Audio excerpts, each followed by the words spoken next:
You want to know, the moment I realized I'd made the biggest mistake of my life moving to Pine Ridge Summit. It was that morning looking out my kitchen window, coffee barely cool enough to sip, and seeing Karen Blackwood standing at my front gate, arms crossed, lips pursed, staring down my security camera like she could glare a hole through bulletproof glass.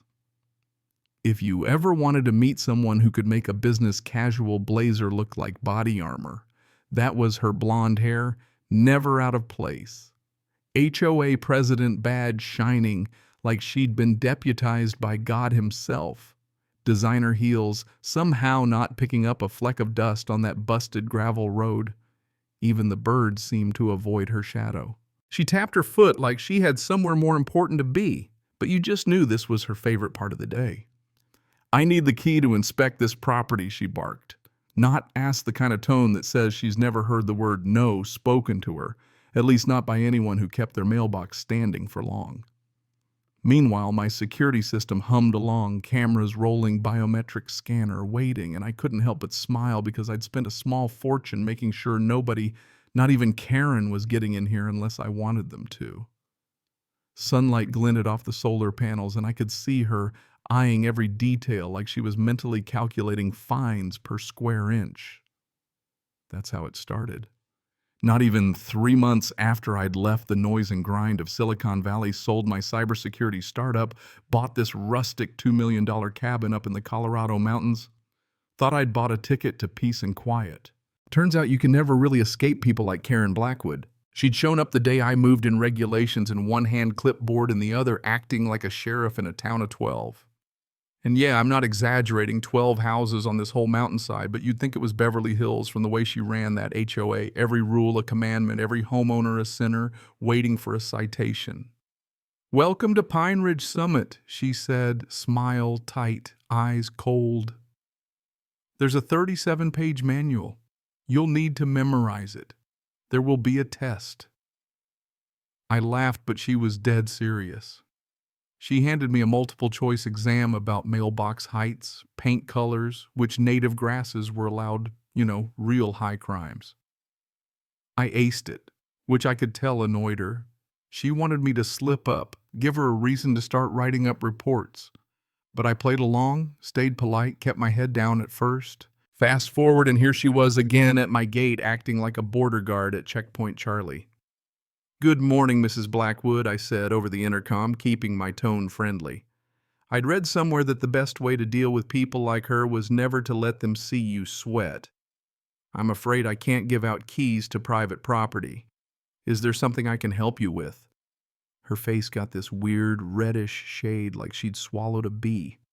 "As HOA president, I have the authority to inspect any property for compliance."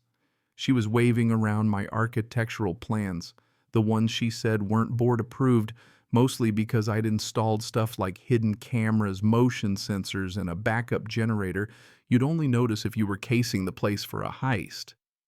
All of it well within the rules, but Karen could find a violation in a sunrise if she squinted hard enough. I offered to schedule a tour, proper notice, documented all above board. She just stormed off, gravel flying, already planning her next move. You know what I mean? That's the kind of person she was when the front door's locked. She'll try every window. Next few weeks, she was back again and again. Sunrise complaints about my solar panels reflecting too much, my lights being blindingly bright, my gravel not matching HOA-approved gray. Apparently that's a thing. Every time I stayed cool, replied by email, logged everything. Data's a shield against people like her. But it all came to a head one Thursday. I was in my office, tinkering with code, trying to forget about Karen for 5 minutes when my security app lit up. 3 people at the gate. 2 vehicles, heat signatures, spiking heart rates running high. Karen showed up flanked by 2 men she called security consultants, and let me tell you, these weren't your friendly neighborhood watch types. One guy had the kind of tattoos you try to cover up in job interviews. The other couldn't keep his hands still. Their Van Mountain Security Solutions was about as official as a lemonade stand, cheap magnetic signs slapped on no listing in any Colorado business directory. I checked. Twice. Karen launched right into it. "We've received a safety complaint. These gentlemen require immediate access to verify the structural integrity of your cabin." I watched on camera, fighting back a laugh. Neither had a badge, neither even pretended to show ID. My system's facial recognition started running, flagged one of them with a record for breaking and entering. I asked, "What safety complaint? Who filed it?" Karen snapped, "That's confidential HOA business." She reached for my keypad like she was going to brute force her way in. That's when my system did exactly what I paid for. Alarm blared. Red lights flashed, lock bolts shot out with a sound like a bank vault closing. Automated voice. Unauthorized access attempt detected. Authorities have been notified. Karen nearly fell over backwards. The goons scattered like cockroaches when the light flips on. I activated the external speakers, tried not to sound too smug. "Mrs. Blackwood, you just attempted unauthorized entry to a secured facility. That's a federal offense. There's sensitive technology here covered under defense contracts." "I'd leave now if I were you." Karen sputtered, "This is residential." "You can't, but I kept it cool. Federal security trumps HOA, ma'am. Have a good day." The so-called security experts were already halfway to their van, not about to get mixed up in federal charges over a homeowner's spat. Karen, though, wasn't done. "This isn't over," she yelled as they peeled out. I actually kind of hoped it wasn't, because now I had everything I needed. Sure enough, HOA emergency meeting gets called Tuesday night at the community center, which, by the way, is just a double-wide log shed with flickering lights and a half-dead ficus. Karen had rallied her 3 loyalists, demanding my immediate expulsion. I walked in early, laptop in hand. Projector-ready crowd. Bigger than usual. I recognized some faces: retirees, Sarah and Tom Miguel. The landscape artist, Eleanor. The 92-year-old former judge. That lady had more backbone than the whole board combined. Karen tried to shut me down right off, but Robert, the treasurer, waved her off. I queued up my presentation. First, the footage of Karen's key demands her claiming power she didn't have. Next, her snooping with binoculars after dark, peeking in windows. Then her talking to the mailman fishing for dirt about my packages. The room got quieter and quieter. Even her supporters started shifting in their folding chairs. "That's illegal surveillance," Karen shouted, but I held up a printout of the security warning signs on my fence. All filmed on my property, fully disclosed. But here's the kicker: I played the clip of Karen and her hired muscle trying to breach my gate with the alarm blaring and my system calling the cops. That's when Jennifer, the board secretary, piped up, voice trembling. "You hired a convicted burglar to break into a neighbor's home." Karen tried to backpedal, said she didn't know, but it was too late.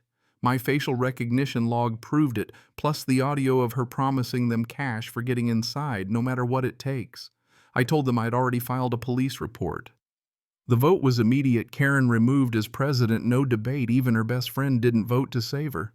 But justice doesn't always stop at the HOA board. Karen was arrested, charged with criminal trespass, conspiracy, and attempted breaking and entering. Her security consultants turned state's witness testified she offered them $500 to get inside. At her trial, her lawyer spun her as a well-meaning volunteer who just went too far. But the jury saw the truth in high def, all those security clips, all her threats and schemes, all recorded in surround sound.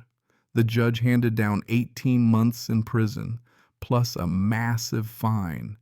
Karen screams as she was cuffed and led away. You could hear those echoing off the mountain for a week. Funny thing, after all that, nobody's ever asked to see my architectural plans again. But every so often, when I see a white blazer in town or a blonde head poking out of an SUV, I can't help but wonder, how many Karens does it take to ruin a paradise, and how many neighbors are really watching when you think nobody's looking? So tell me, what do you think was justice served? Or did it go too far? Drop your take below, share your own HOA war stories, because I know I'm not the only one who's lived through something like this. Let's hear. It is the price of community worth the cost.